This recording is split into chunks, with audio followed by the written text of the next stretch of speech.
महाराष्ट्र नवनिर्माण सेना के पदाधिकारी के खिलाफ गणेशपेट थाने में दुष्कर्म का मामला दर्ज किया गया है। उसने महिला के संवेदनशील अंगों को काटा, जाति सूचक गाली गलौज कर आपत्तिजनक कर करीब 1 साल से उससे दुष्कर्म कर रहा था। गणेशपेट थाने में दुष्कर्म का मामला दर्ज किया गया है।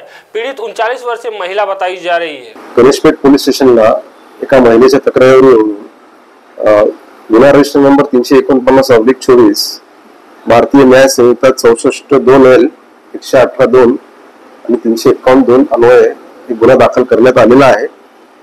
याच्यामध्ये पंकज ऋषिसिंह खिच्ची नावाच्या इसमाविरुद्ध हा गुन्हा दाखल आहे। हा 5 पावलीचा राहणार आहे। नाईक तलाव जो 5 पावली मनोज हॉटेल जवळ राहतो। याच्या विरुद्ध तक्रार आल्याने हा गुन्हा दाखल आहे।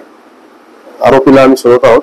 आरोपीला ताब्यात घेतल्यानंतर त्याच्यामध्ये अधिक तपास झाल्यानंतर यात माहिती अधिक मिळू शकते। पीडित महिलेच्या तक्रारीमध्ये तिचे फोटो काढून ते व्हायरल करण्याची धमकी आणि एक वेळेला तिला कोल्ड्रिंक मधनं काही औषध दिल्याची माहिती तिने FIR मध्ये नोंदवलेली आहे। त्याबाबत आरोपीला अटक केल्यानंतर आणि तपासामध्ये पुढे ती माहिती आम्ही व्हेरीफाय करून त्याप्रमाणे पुरावे गोळा करून आम्ही पुढची कारवाई करत आहोत। याच्या बाबतीत अजून फारशी माहिती आम्हाला मिळालेली नाही। हा 5 पावली हद्दीमध्ये राहणार आहे, तर पण हा सामाजिक कार्यकर्ता असल्याची प्राथमिक माहिती मिळालेली आहे।